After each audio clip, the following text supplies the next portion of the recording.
राहुल गांधी यांची भारत जोडो यात्रा सुरू झाली आहे।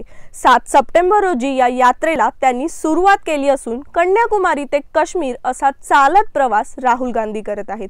राजकीय हेतू बाजूला सारला तर तरुणांना चालण्यासाठी आणि चांगल्या आरोग्यासाठी प्रेरित करणं, त्यांच्यात जागरूकता निर्माण करणं हा सुद्धा यामागचा एक हेतू आहे।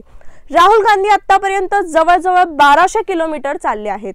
त्यांच्या रॅलीमधले अनेक फोटो व्हिडिओ व्हायरल झालेले तुम्ही पाहिले असतील। त्यामध्ये ते तुम्हाला धावताना, उड्या मारताना, डान्स करताना, अगदी स्वतःला चाबूक मारताना देखील दिसले आहेत। पण विचार करा की एवढं जर तुम्ही चाललात किंवा एखादी व्यक्ती चालली तर शरीरावर त्याचा काय परिणाम होईल किंवा यामुळे तुम्ही बारीक होऊ शकता का?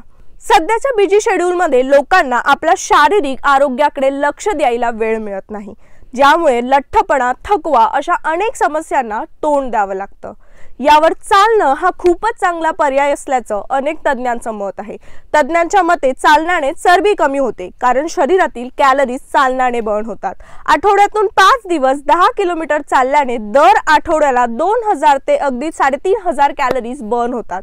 यासाठी तुम्हाला तुमच्या खाण्याच्या सवयीतही बदल करण्याची गरज नाही, म्हणजे अगदी तुम्ही जो आहार खाता तो आहार खाऊन देखील तुम्ही आठवड्याला 0.2 किलो ते 0.45 किलो वजन कमी करू शकता।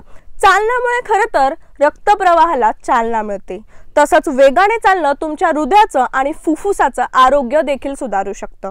चालण्यामुळे अनेक आरोग्याच्या समस्यांचा धोका देखील कमी होतो आणि सर्वात महत्त्वाचं म्हणजे चालण्याने तुमचं वजन नियंत्रित राहतं। या व्यतिरिक्त वेगाने चालणं तुमच्या मेंदूचं कार्य सुधारू शकतं, तुमची ऊर्जा वाढवू शकतं, तुमचा तणाव कमी करू शकतो आणि मेन म्हणजे तुमची झोप सुधारू शकतं। आता सर्वसामान्यांचा प्रश्न असा असतो की चालण्याने पोट कमी होतं का?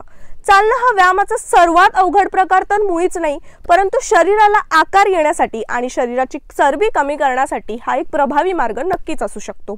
चालण्याने एकूणच चरबी कमी होण्यास मदत होते, त्यामुळे परिणामी हळूहळू पोटाची चरबी देखील कमी होते। पण सोबतच व्यायाम केला तर तुम्हाला पोट कमी करण्यासाठी मदत नक्कीच मिळेल। ही आमची हलकी फुलकी माहिती तुम्हाला कशी वाटली आम्हाला कमेंटमध्ये नक्की कळवा आणि न्यूज 18 लोकमतच्या सगळ्या डिजिटल प्लॅटफॉर्मला लाईक, फॉलो आणि सबस्क्राइब करा।